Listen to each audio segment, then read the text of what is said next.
This is the Whitman folder for Buffalo nickels. This is for nickels from 1913 to 1938. I bought this because I wanted to build my coin collection. So it's very thin. You see how thin it is? You can lay it flat or you can stack it in a bookshelf.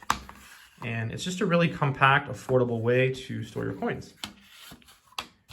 And you see basically you have the dates and some varieties and then a mintage.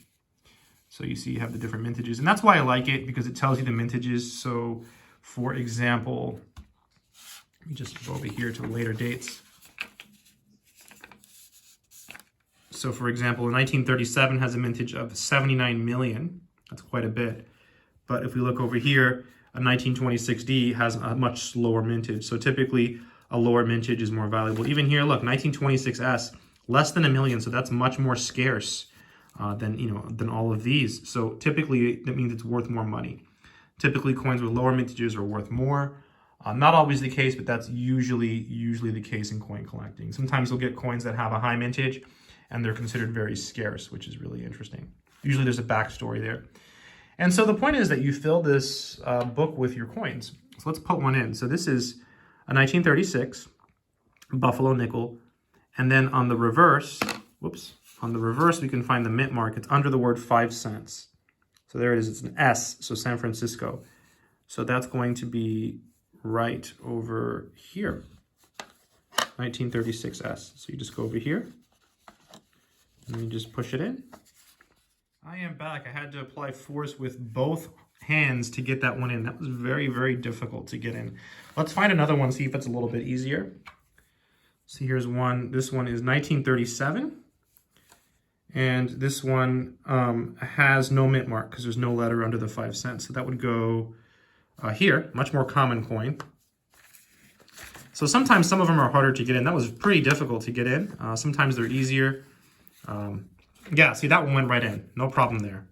So happens, right? So sometimes you might have a harder time getting one in, and sometimes it'll be a little bit easier. That also happens with other Whitman folders, the dimes, half dollars, etc. So you fill it. You see I have 2 now. And then I have a bunch here, but unfortunately, most of these are duplicates, I think. I think these are all from like 37s and stuff, 36s and 37s. So I'm missing, all of the lower dates, the older dates. Here it tells you a little bit about the nickel, which is really cool. And then you can just fill it. And yeah, it's an affordable way to fill your collection. What do you do with the duplicates? Well, you can buy another album. Then what's going to happen is you're probably going to have several partially filled albums. Or you can use 2x2s. These are called 2x2s. These little white cardboard things. And you can put them in pages and put them in a binder, or you can put them in a box, or you can put your coins in tubes like this. Now, the problem with, putting them in a box or putting them in tubes is that you never look at them. So, having them on display is always fun because you can go through and you can try to fill the dates. And that's why I bought this, because, people buy coins for various reasons. They collect them for whatever reason. They want to build a set, or they think it's a good investment. But enjoying your collection is possible with one of these folders, and that's why I bought it, right? That's the main purpose. Also, it's really affordable, and it holds a lot of coins. You see how many coins were in there? So yeah, I like it a lot. This is the one for Buffalo nickels. This is perfect for anyone who collects coins, or yeah, as a gift as well. And oh, I should mention that these get a lot of criticism.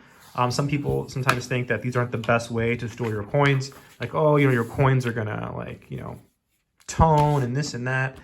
I mean, that's okay. I'm not putting, super expensive coins in here. These are just really circulated coins.